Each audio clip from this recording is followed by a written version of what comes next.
E o tātou talo. Ia malie o polo ngutu ma mafaufaunga o mātou loto I lau faafofonga lo mātou atua o lo mātou papa malena te tongi ola ina I mātou. Amen. Se vaenga o le whai upo sifuru valu. Ma se vaenga o le whai upo sifuru iwa. Ma se vaenga o le whai upo lua se furu.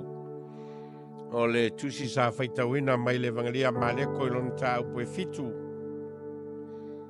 O au fia whaonga ina e whai Matua.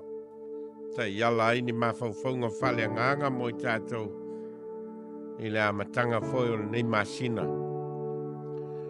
Tau te le iloa ea o mea I fafo uma e aluane I totonu o le tagata I le mafai o na leanga ai o ia. Aua e le o ia mea ai lona loto. O le mea sau ai totonu o le tagata, o le mea lea e leanga ai le tagata. Tau te leiloa ea o mea I fafo uma e aluane I totonu o le tagata e le mafai o na leanga ai o ia. Aua e le o ia mea ai lona loto.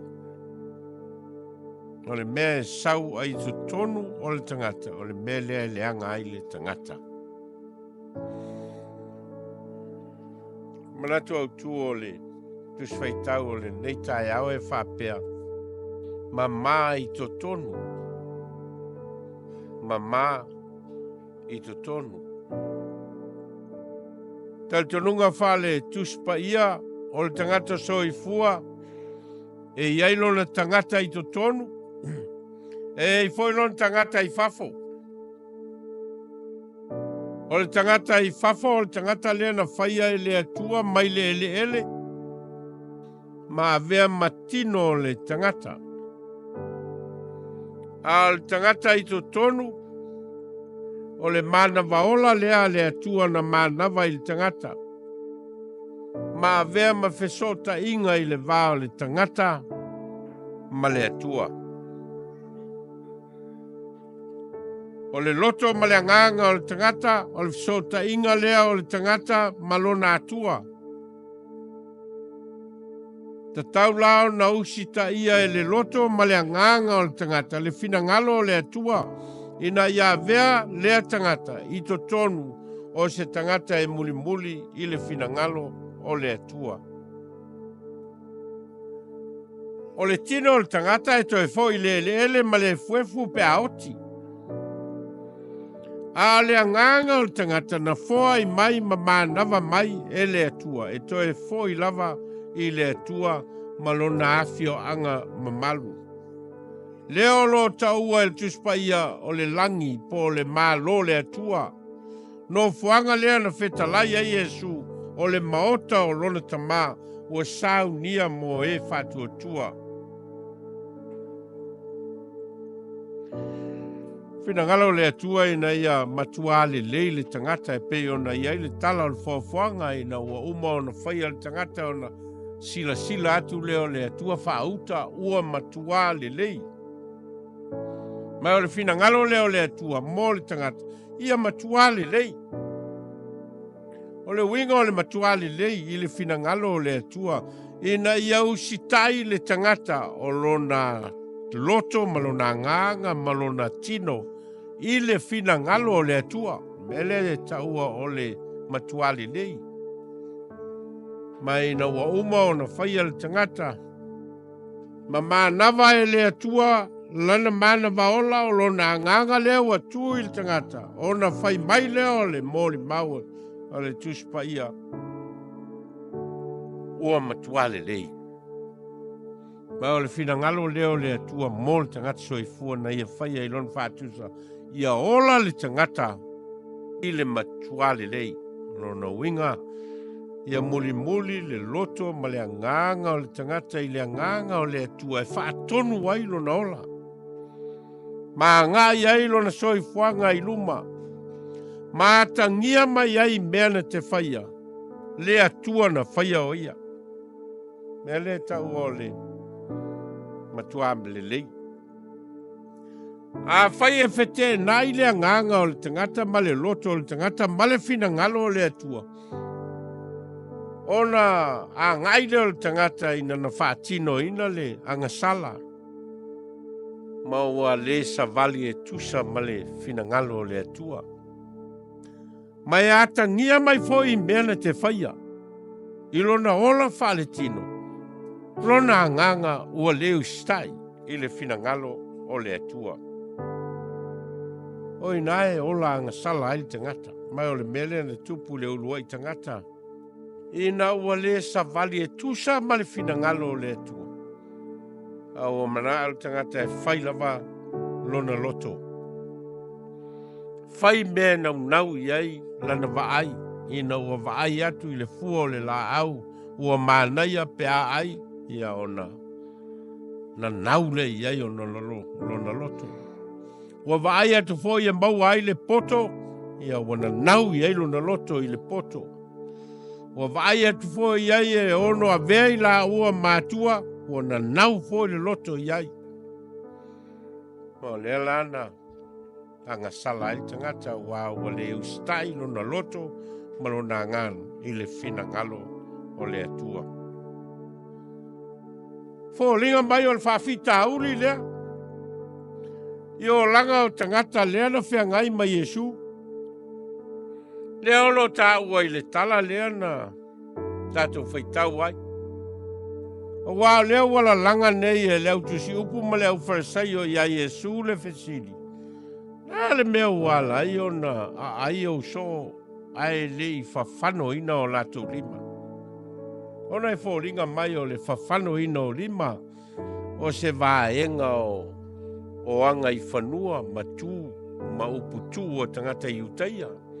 E le te tau o na e te usami ma tali lau sua e le i ta tafi ina o ao.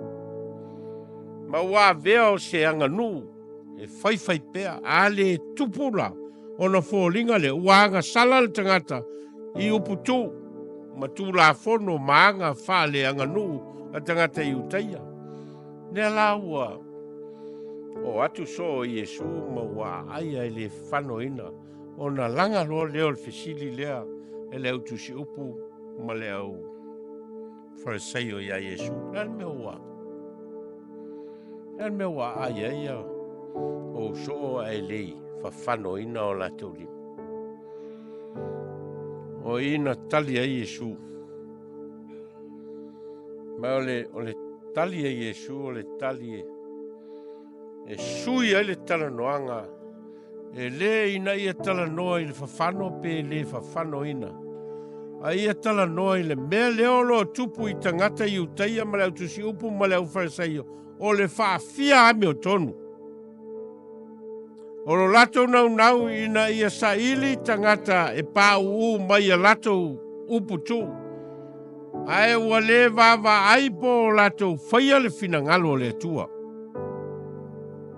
Mea laua si ai e Yesu le finaunga.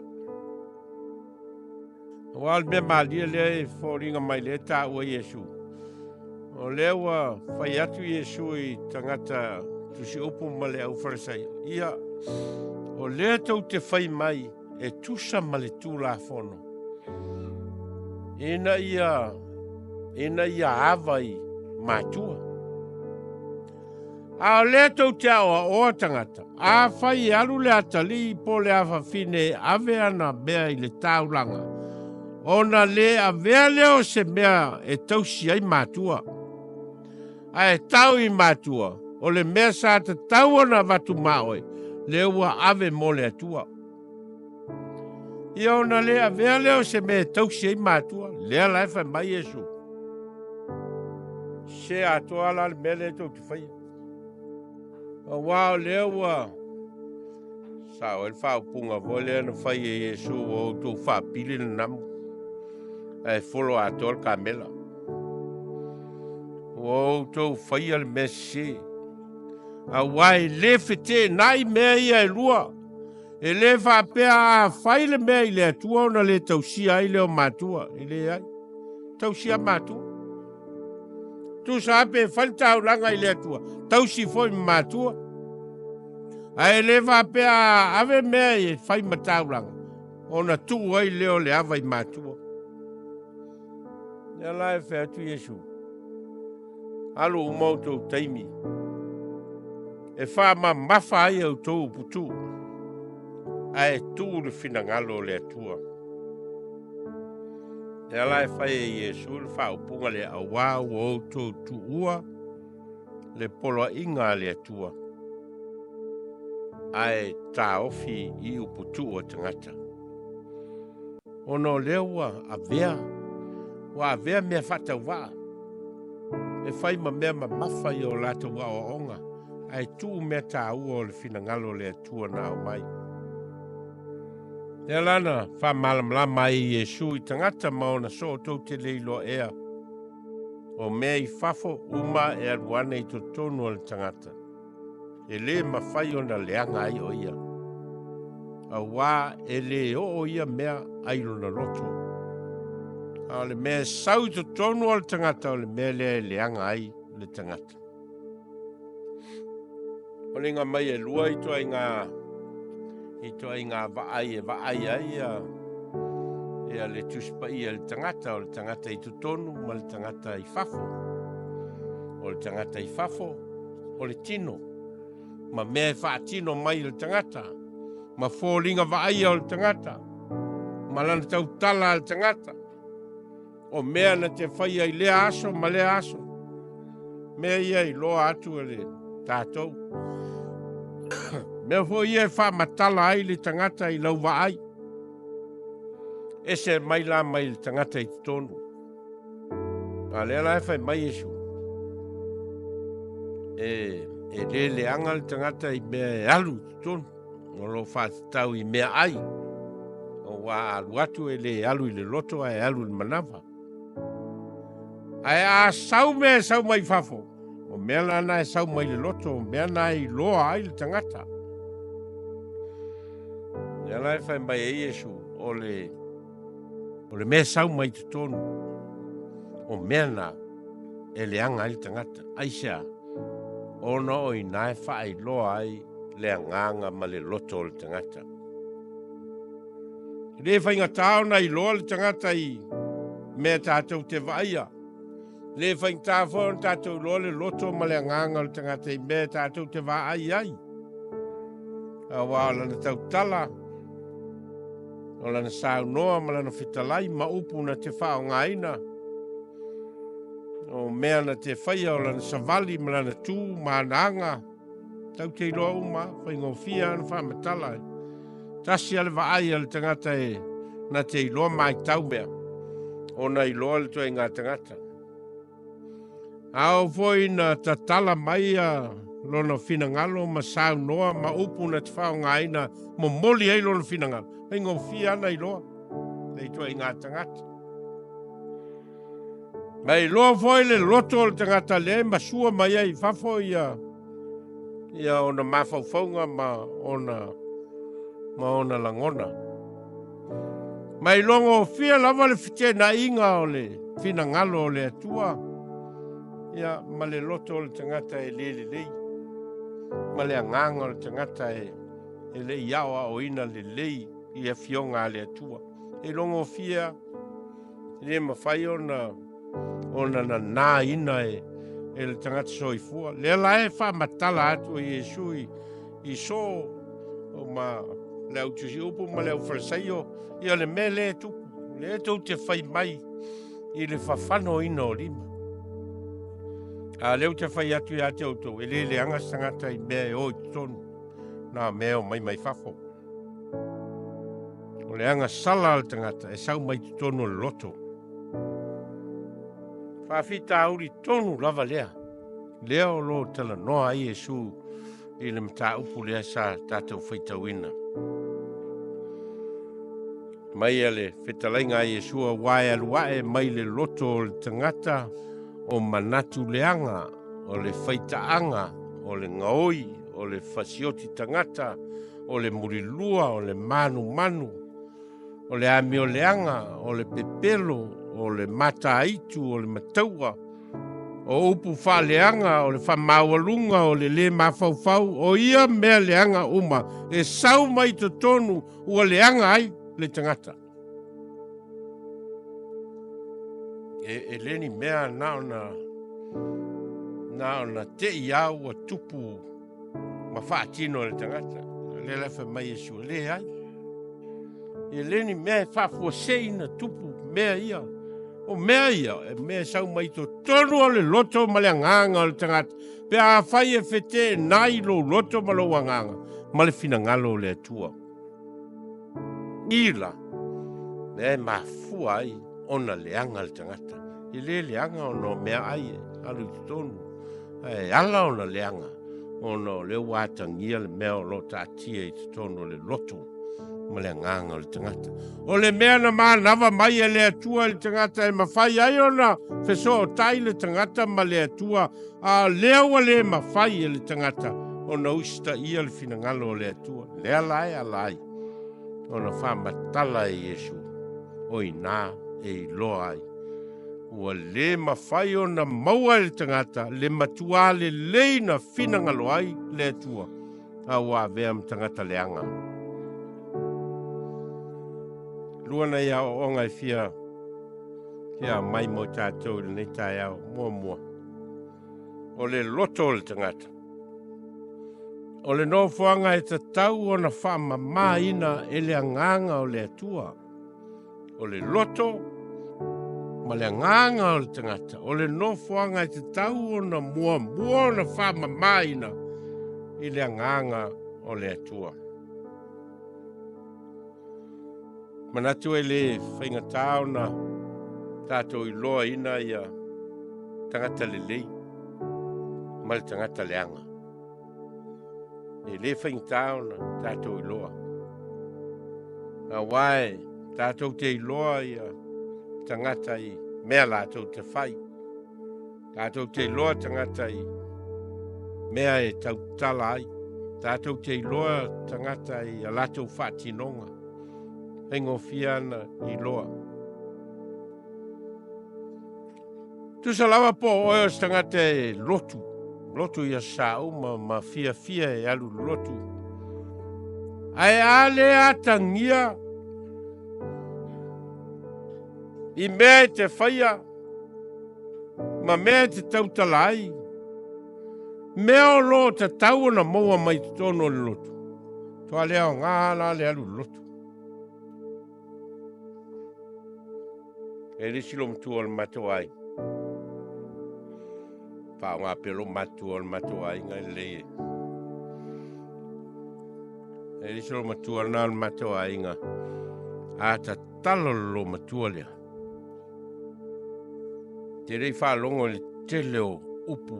Mātanga o fie e whamatala ai te talo lo matua. Umi voilan te talo. Ai umalon te talo lo matua. Lesi upo e so mai lo matua lea. A leo le palau vale. O se o te ngia o sesi o le whanau. E pei e sau mai lesi turi manu. O le ola whale anganga pe ao ina te talo.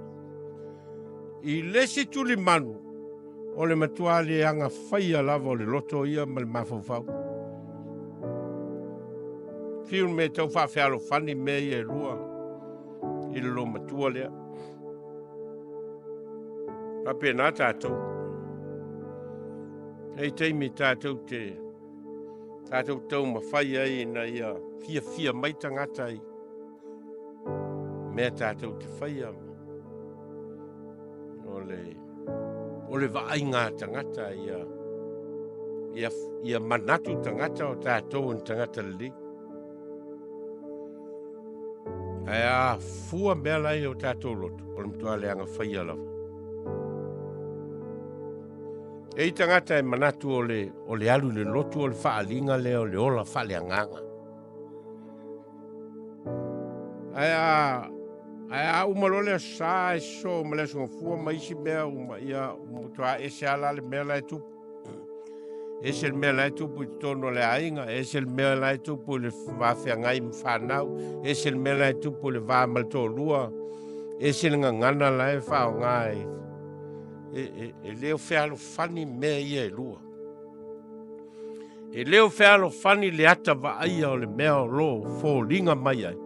Ma le mea lai ta ina ai, i le loto ma le anganga, ina ia moni le tangata tonu o loo wa ai, ma le tangata o loo whiangai ma le atua.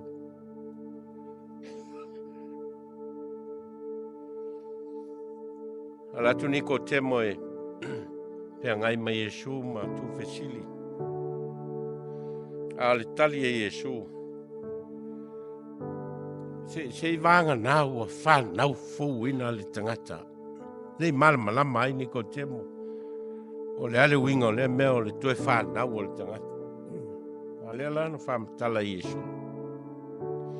E vanga nā lava o suia le loto ma le nganga o le tangata. Ona whatoa tangia leo le mea na whinanga loai le atua mo oe ma o lea. Ia vea le tangata o se tangata ua matua le lei. Whinangalo leo le atua mo tātou.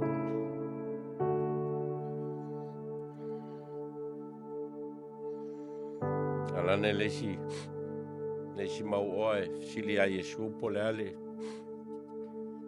Po le ale me tauna na whaia ina ia mau aile malo le atua. Ia na whaia tu leo Yesu, ua e loa tu la fono. Ia e whai maile mau oa, na oa lava tu la fono ia o ititi. Ia na whamatala leo tu la fono. Ia na whaia tu leo Yesu, ia alu loa lai ave au mea.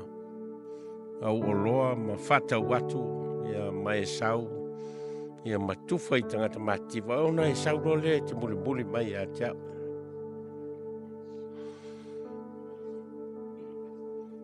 E rei talia mau oa. Ona e se lava le mea o lo nau iai, ia lona mafau, e se le mea o lo pipi iai lona loto ma lona nganga. Ia na whai Yesu e whai ngofia atu i le ka mela ona alu le pū o le au.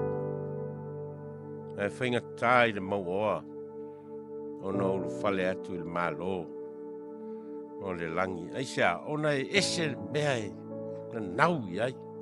Ese le mea te tau ona alu ai le ngā solonga al tangata na whai ai le atua. Tau lava ona faapea fani mei e lua. Faapea fani le loto ma le nganga o le tangata. Ma le nganga o le atua. Ona atangia mai lea i le soifua ma le ola o le tangata. Le atua na ia whaia oe ma na whaia au.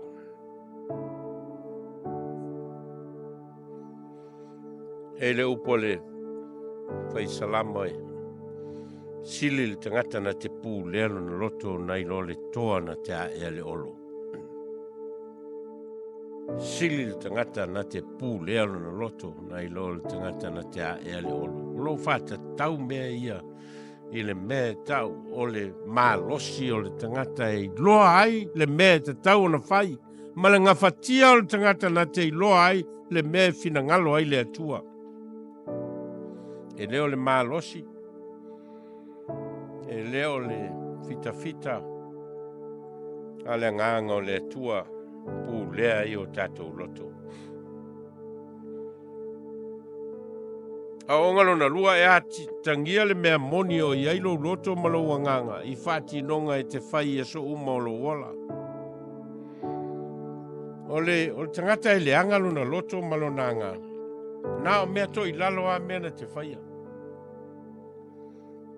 To i lalo upu na te whao ngaina, to i lalo mea na te whaia, to i lalo lo na wawhea ngai matangata, to i lalo lo na wawhea ngai e malonto lua, to i lalo le wawhea ngai malan whana. E le mawhai au na tupu mai ni mea le lei sa tangata e le lei lo na loto malo na nganga i tonu i a te ia. E le mafai foi al tagata le ona manu māloi ni lui tau o lona ola. Aisa, le anga laina te leo wha o ngā ina, le nganga o le tua e ta iala ai, lona soi fua ngā iluma. O Vailaau ina i le tua Samuelu e alu e sa ili mai le tupu lona lua o Israelu mai le whanau a Iese, o na alu leo Samuel, o mai uma i al whanau a Iese o tama malolosi ma tama au le lei. E o Manatu Samuel, tama ia tauna maua ai, e se tupu mo Israelu. Ai fetalai le tua ia Samuel. O le tagata e vaai i le tino a le tua e vaai le loto. Ia lana ami ai al tama o tāvita o lai sa leo i le lafu. Alon tamao Iese. Ia lea lana sau ai ma vea matupu o Israelu. Aisia, a wai sila le tua i o tātou loto ma o tātou nganga. Ino Vailaau o ngā Iesu i tangata i leo tusi upu ma leo Fariseio. O na whai leo le fitalainga lea Iesu i leo tusi upu ma leo Fariseio. Oi tā lofa i a te outou tusi upu ma Fariseio. Tangata faapea mi o tonu. A wae tu tusa outou ma tuunga mau ua sina o lo mātanga o fia i fafo a o totonu o tu tumu i iwi o tangata oti. Ma mea leanga uma. Faapea foi outou. O fafo ua ami o tonu i luma o tangata. A o totonu o tu tumu outou i pepelo ma le ami o le tonu. A o onga lea Iesu iloa ia. Ia le ese senga o le tangata e faali mai ma le tangata i totonu. A oi na le whalo whani le tangata i totonu ma le nganga o le atua. E atangia ngō fia lava i mea vaia. Mea tātou te whai. E leo sa vali le tangata e tusa malfina ngalo o le atua. Ina o tusi Paulo i le kalesia i Efeso. O na ave lea e Paulo le tatalo lea mo tangata Efeso. Ma tangata kerisiano i totonu o Efeso. Pai mai Paulo ia nofo mau foi o keriso i o tu loto i le fatu tua. Ina ia maua ma whavaina outou i le alofa. Ia mafai ai o na iloa le leia outou ma le aupa ia uma. O le winga o le lautele, ma le umi, ma le loloto, ma le maua lunga. Ia iloa foi le alofa o keriso ua sili ese e le mailoa. Ia whātu tumu i nā outou i le tumu umalava o le atua. O ngā lea Paulo i le kalesia i Efeso. A fia sa ili se tumu mo outou, ia whātumu ina outou i le nganga o le atua. Ina ia mafai ai, o na teita ina outou e le nganga o le atua i meta o te whaia. Le nganga o le atua, na te whamalosia i tātou, i totonu, i o tātou loto, ma o tātou nganga. A maua ma mausali lo loto, i le nganga o le atua, teita ina oi, o le afo le mea i te whiangai ai, teita ina oi le nganga o le atua. E te langona fo i le musu mai, o le nganga o le atua, i a te oi. Ave Peteru lan whautuanga i le kalesia. Ona ave lea e Peteru lan whautuanga e faapea. Aua nei whaia i le tino o outou te unga. O le whiri leo le lauru, ma le teu i auro, ma le o ofu i ofu. A o le tangata lilo o le loto. Ia teu lea i le mea i le pala. O le loto anga malu, ma le file mu, o le mea tau tele lava lea i luma o le atua. O le kalesia i Efeso, o le kalesia i masani o na fōlinga mai o o le ata vaai o tagata, o fōlinga vaai o tagata, e whaamatala ai tagata. A lea laua, ave Peteru lan whautuanga, e leo mea tāua nā. E leo lautou matanga o fia mai fafo. Ma le whaalinga o lautou tamau a inga i oa ma tamau a inga, le mea pitosili lea i le atua, le ai. A lea whai maia, Peteru ao le tangata lilo o le loto. Ia teu lea i le mea i le pala o le loto anga malu ma le file mu. O le mea tau tele lea i luma o le atua. Ina o tusi Paulo i le kalesia i kolose o na whautua ai leo Paulo i tangata o le kalesia lea. O le nei ia o ofu outou lea lofa muti muti vale ma le anga lilei ma le loto maulalo ma le anga malu ma le ona sai.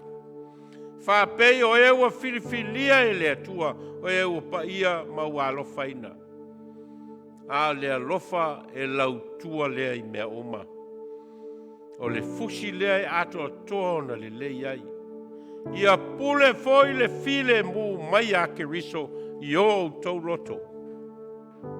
Ia pule foi le file mu mai a ke riso i o outou loto.